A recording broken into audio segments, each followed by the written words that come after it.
लातूरच्या उदगीर ग्रामीण पोलीस ठाण्यामध्ये कार्यरत असलेल्या एका पोलीस निरीक्षकावरती अँटी करप्शन ब्युरोने सापळा रचून त्या ठिकाणी 45,000 रुपयाची लाच घेताना अटक झाल्याच्या नंतर लातूर पोलीस दलामध्ये एकच खळबळ उडाली।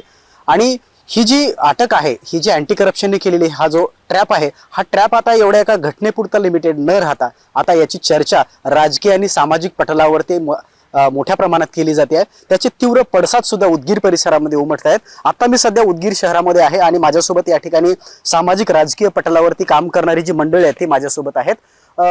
लातूरच्या या उदगीर ग्रामीण पोलीस स्टेशनमध्ये जे पोलीस निरीक्षक राजकुमार पुजारी होते, त्यांच्याबद्दल फार संताप आता या तुम्हा सगळ्या उदगीरकर लोकांमध्ये पाहायला मिळतोय। काय कारण आहे?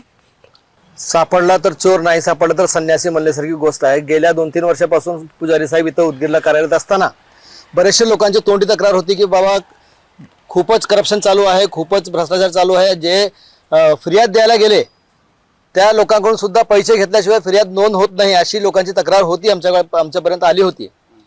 पण आज असं झालंय की रंगेहात सापडल्यामुळे ह्यांच्यावर पुढे काय कारवाई होईल ना होईल ते भाग वेगळा, पण आज एक अवस्था असं झालेली आहे की रिश्वत लेते हुए पकड़ा गया और रिश्वत देकर छूट गया, अशी अवस्था आज आपल्या व्यवस्थेत झालेली आहे।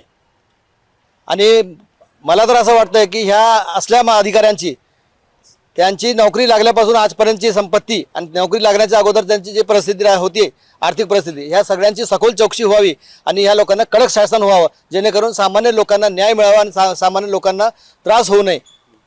राजकीय लोकांच्या दबावाखाली सुद्धा अधिकारी काम करत होते, अशा पद्धतीची एक चर्चा आता समाज माध्यमामध्ये होते। उदगीरमध्ये असं काय घडत होतं का, आणि असं जर घडत असेल तर नेमकी कोणाच्या प्रभावाखाली ते व्हायचं? आज उदगीर शहरामध्ये आणि उदगीर परिसरामध्ये अवैध धंद्याचा महापूर आलेला आहे। एक PIS म्हणून नाही, तहसीलमध्ये तसंच आहे। आणि वर्षानुवर्षे काही तलाठी असतील, काही बीट अंमलदार असतील, एका जागेवर आहेत आणि ते लूट करतात हे सगळ्यांना माहीत आहे। आज खरं तर ज्यांनी ही ट्रॅप लावायलासाठी उदगीरच्या नागरिकांनी खरं तर मदत केली, त्यांचा आम्ही शिवसेनेच्या वतीने अभिनंदन करतो, कारण की लोकांनी पुढे आलं पाहिजे। आणि असा विषय आहे की उदगीर हद्दीमध्ये मोठ्या प्रमाणात एक मोठा क्लब चालतो। इथं क्लबची सर्वांना माहिती आहे, इथल्या राजकारणी लोकांना माहिती आहे, इथल्या स्थानिक सर्वांना माहीत असून सुद्धा आज खुलेआम धंदा चालू आहे। मग ह्या आणि SP साहेब आणि कलेक्टर साहेब काय करतात हे आमचा प्रश्न आहे। आणि ह्या सगळ्या मागचा एवढे जर अवैध धंदे, मटका गुटखा दारू अवैध जर चालू असेल आणि ह्याच्या पाठीमागचा आका कोण आहे हे सगळ्यांना माहिती आहे। कोण आहे आका? इथं अधिकारी आणत असताना तुम्हाला काय माहिती आहे? इथंच अधिकारी आणत असताना त्यांची बोली लावली जाते। काल परवा मी ऐकलो, इथं बोली लावली जाते, इथं उदगीरमधून पैसा जनरेट होतो, पैसा कुठं जातो, मग ह्यांच्या कार्यक्रमाला जातात, मग कोणतं रेस्ट हाऊसला आलं मग त्यांचा बडे जाऊ त्यांच्या पैशामधून होतो। ही सगळी चर्चा आहे आणि सिस्टीम आहे, बरोबर? तर आज PI एक जर पोलीस स्टेशनचा भ्रष्टाचारामध्ये किंवा या हे घेतेवेळेस जर लाच घेतेवेळेस सापडला तर खूप मोठी गोष्ट आहे। खरं तर जिम्मेदारी SP साहेबांनी घ्यायला पाहिजे, कडक ॲक्शन व्हायला पाहिजे। कुठंच काही नाही, निवांत आहे सध्या। आणि फक्त नियम फक्त गोरगरिबासाठी आणि ह्याच्यासाठी आहे। आज एक प्रकरण आमच्या पुढे निदर्शनास आलं होतं, एका महिलेची तक्रार एका पुरुषानं आणला आणि तक्रार आणल्यानंतर त्या पुढच्याला बोलून घेतले, तक्रार आहे तुझ्या विरोधामध्ये एका महिलेची। महिला आली नाही पोलीस स्टेशनला, पण त्याच्यावर सेटलमेंट 40,000 झालं। आम्ही विचारणा केली, म्हणजे हे पण ग्रामीण पोलीस स्टेशनला ही सत्य परिस्थिती आहे। असे तुम्ही सहज जरी पोलीस स्टेशनला गेलो तर कुणावर गुन्हा नोंद करायचा असेल त्याचा रेट वेगळा आहे, कुणाचा गुन्हा जर काढून घ्यायचा असेल त्याचा रेट वेगळा आहे, कब्जे करायचे असेल तर बाहेर गेल्यावर तुम्ही कुणाला घेऊन द्यायची गरज नाही, गेल्यावर बाहेर तिथं दलाले बसलेले आहेत। अशी परिस्थिती प्रत्येक उदगीरच्या ऑफिसला आहे। हे दलाल नेमके कोणाचे? अधिकाऱ्याचे आहेत। अधिकारी कुणाचे आहेत? इथल्या स्थानिक सर्व प्रशासनाचे आहेत। प्रशासन आज तर कार्यकर्त्याची गरज राहिली, कार्यकर्ते प्रशासन झालेत, अधिकारीच प्रशासन झाले आणि सगळे काय करतात सगळ्याला माहीत आहे। खरं तर हे ॲक्शन घेणं गरजेचं आहे आणि उदगीरच्या नागरिकांनी, सुजाण नागरिकांनी असंच पुढे येऊन ज्या तक्रार केली अँटी करप्शनला, असेच सगळेजण जर आपण नागरिकांनी सावध झालो तर 100% याचा छडा लागल्याशिवाय राहणार नाही, हे माझं मत आहे। आपल्याकडे दुसरे पण काही नागरिक आहेत, कसं पाहता या सगळ्याकडे? अधिकारी हे जर राज्यकर्त्यांचे जर कार्यकर्ते असल्यासारखं वागत असतील तर मग लोकांनी न्याय कोणाकडे मागायचा असं नागरिक सांगतायत, लोकप्रतिनिधी कार्यकर्ते पण सांगतायत। तुम्ही कसं पाहता? हे पहा, किती लोकांना कायद्याचा ज्ञान असतो हे मला माहित नाही, परंतु पोलिसांचा भय हे प्रत्येक व्यक्तीवर असतो हे सर्वसामान्य लोकांना हे कळतं। सध्याची परिस्थिती अशी झाली आहे की ग्रामीण पोलीस स्टेशनमध्ये जे काही प्रकार हे 4 दिवस अगोदर घडला, ग्रामीणचा शहरातल्या कार्यकर्त्यांना फारसा संबंध येत नाही, परंतु ग्रामीण पोलीस स्टेशन हे शहराबाहेरून जेव्हापासून शहरात आलंय तेव्हापासून काहीतरी वेगवेगळ्या घटना दिवसरात्र ऐकायला भेटतात.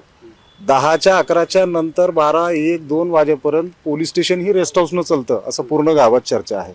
आणि जर समजा की एखादी व्यक्ती कुणी तक्रार केला असेल, कुणाला न्याय पाहिजे असेल आणि ते राजकीय कार्यकर्त्यांच्या दबावाखाली जर होत असेल तर सामान्य व्यक्तीने काय करायला पाहिजे? म्हणजे कोणावर जर अन्याय झाला समजा तर पोलीस स्टेशनला नाही जायचं, रेस्ट हाऊसला यायचं.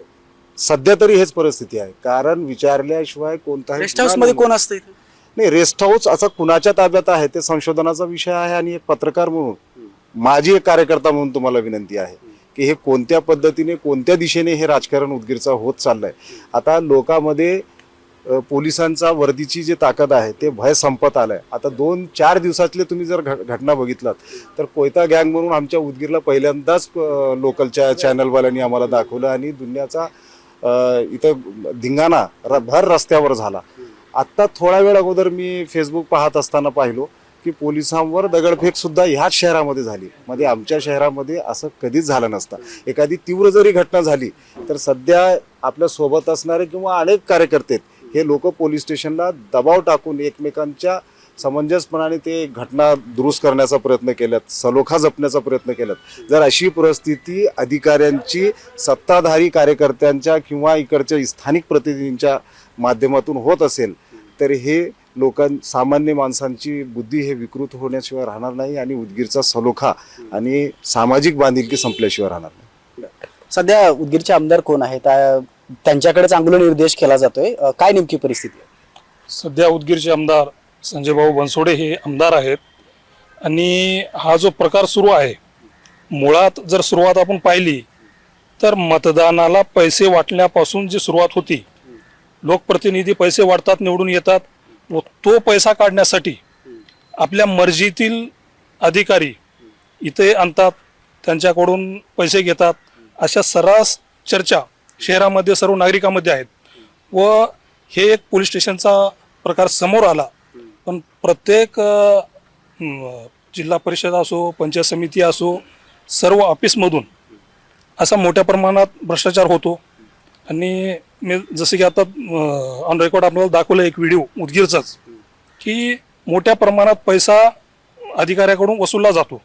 हा भ्रष्टाचार सर्व याला कुठंतरी वरच्या नेते मंडळीचं बळ असल्यामुळं, नेत्याचं बळ असल्यामुळंच हा प्रकार घडत आहे. आणि प्रत्येक नागरिक असा समोर जाऊन उघड करू शकत नसतो.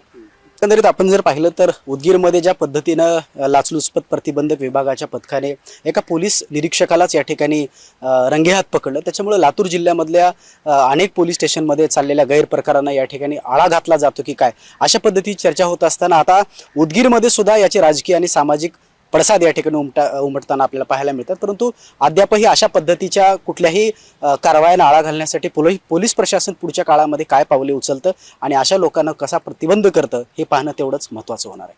अजय घुडके, जय महाराष्ट्र न्यूज, उदगीर, लातूर.